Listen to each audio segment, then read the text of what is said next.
Hello friends, welcome to my channel. ఇంట్లో ఏం వండాలో తెలియనప్పుడు అప్పటికప్పుడు టేస్టీగా ఇలా టొమాటో రైస్ చేసి చూడండి.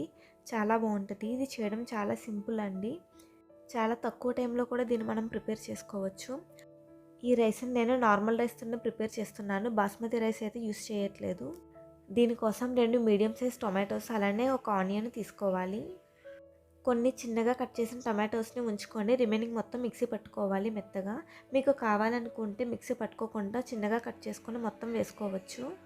కొన్ని మసాలా దినుసుల్ని ప్లేట్లో ఉంచుకోవాలి. ఇప్పుడు 1 గ్లాస్ రైస్ని ప్రిపేర్ చేస్తున్నానండి. 1 గ్లాస్ రైస్ని 2 టైమ్స్ శుభ్రంగా కడిగి ఉంచుకోవాలి. ప్రెషర్ కుక్కర్లోకి 3 స్పూన్స్ వరకు ఆయిల్ యాడ్ చేసుకొని ఈ మసాలాలు యాడ్ చేసుకోవాలి. చాలా ఈజీగా కుక్కర్లో అయితే చేసుకోవచ్చండి. మసాలాలు ఫ్రై అయ్యాక 2 పచ్చిమిర్చిని చిన్న ముక్కల కింద కట్ చేసుకొని వేసుకోవాలి. ఇందులో 1.5 స్పూన్ వరకు జీలకర్ర వేసుకొని ఫ్రై చేయాలి. జీలకర్ర చిటపట్లాడాక పొడుగ్గా కట్ చేసిన ఆనియన్ యాడ్ చేసుకోవాలి.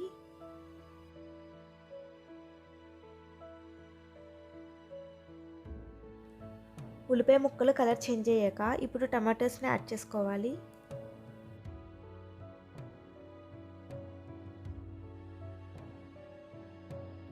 ఆనియన్ టమాటో త్వరగా మగ్గడానికి 1 స్పూన్ సాల్ట్ యాడ్ చేసుకోవాలి. దీంతో పాటు 1 టీ స్పూన్ అల్లం వెల్లుల్లి పేస్ట్ కూడా యాడ్ చేసుకోవాలి. అల్లం వెల్లుల్లి పేస్ట్ పచ్చివాసన పోయాక మనం మిక్సీ పట్టిన టమాటో పేస్ట్ని కూడా వేసుకొని ఫ్రై చేయాలి. కవర్ చేసుకుంటూ ఇందులోని వాటర్ అంతా ఇంకిపోయేంత వరకు మనం ఫ్రై చేసుకోవాలి.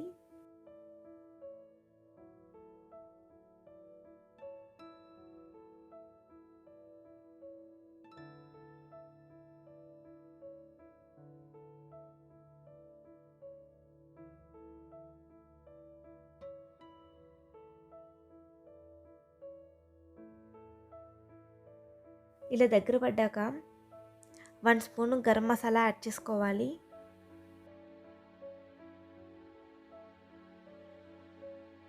టూ టీ స్పూన్స్ వరకు కారము అలానే చిటికెడు పసుపు కూడా యాడ్ చేసుకోవాలి.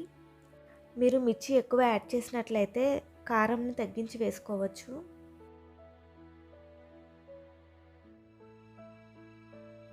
మూత పెట్టుకొని మధ్య మధ్యలో కలుపుకుంటూ ఆయిల్ పైకి తేలే వరకు ఫ్రై చేయాలి.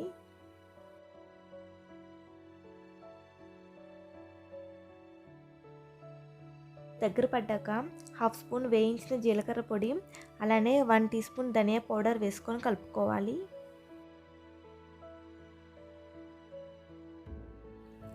టూ మినిట్స్ ఫ్రై చేశాక రైస్ని యాడ్ చేసుకోవాలి. చాలామంది ఫస్ట్ వాటర్ పోసి తర్వాత రైస్ని యాడ్ చేస్తారు, కానీ ఒకసారి ట్రై చేసి చూడండి. ఫస్ట్ రైస్ని యాడ్ చేయడం వల్ల మసాలా అంతా రైస్కి బాగా పడుతుంది. అందుకని ఫస్ట్ రైస్ని యాడ్ చేస్తున్నాను.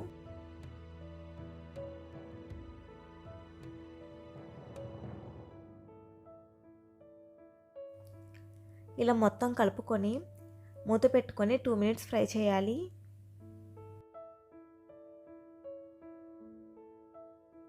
ఇంకోసారి కింద నుంచి పైకి మళ్ళీ కలుపుకొని వాటర్ యాడ్ చేసుకోవాలి. 1 గ్లాస్ రైస్ కదా, 1 గ్లాస్ రైస్కి ఇక్కడ నేను 2 గ్లాసులు వాటర్ పోస్తున్నాను. అదే బాస్మతి రైస్ అయితే 1 గ్లాస్ రైస్కి 1.5 గ్లాస్ వాటర్ సరిపోతుంది. రుచికి సరిపడా సాల్ట్ యాడ్ చేసుకోవాలి. స్టార్టింగ్లో ఉల్లిపాయ మగ్గించడానికి 1 స్పూన్ సాల్ట్ యాడ్ చేసాం కదా, ఇప్పుడు రిమైనింగ్ మీకు ఎంత కావాలో అంత వేసుకొని 1 స్పూన్ ఆయిల్ కూడా యాడ్ చేసుకోవాలి. ఆయిల్ యాడ్ చేయడం వల్ల మనకి రైస్ చాలా పొడి పొడిగా ఉంటుంది. ఆయిల్ ప్లేస్లో నెయ్యి వేసుకుంటే ఇంకా టేస్ట్గా ఉంటుంది. కారం వేయటం వల్ల మనకి టొమాటో రైస్ చూడటానికి చాలా బాగుంటుంది, ఇంకా టేస్ట్ కూడా బాగుంటుంది. ఒకవేళ మీరు కారం వేయకూడదు అనుకుంటే మీరు గరం మసాలా కొంచెం ఎక్కువ యాడ్ చేసుకోండి, అలానే పచ్చిమిర్చి కూడా ఎక్కువ వేసుకోండి. నేను ఇక్కడ 2 కూడా తక్కువ క్వాంటిటీలో వేశాను, దానికి బదులు కారం యాడ్ చేసుకున్నాను. ఒకసారి టేస్ట్ చూసుకోవాలి. ఉప్పు కారం సరిపోయినాయో లేదో చూసుకొని సరిపోకపోతే కొంచెం యాడ్ చేసుకోవాలి. నేను కొంచెం సాల్ట్ యాడ్ చేశాను, అలానే సన్నగా కట్ చేసిన కొత్తిమీర కూడా యాడ్ చేసుకోవాలి. అంతే అండి. కుక్కర్ మూత పెట్టుకొని 3 విజిల్స్ రానివ్వాలి.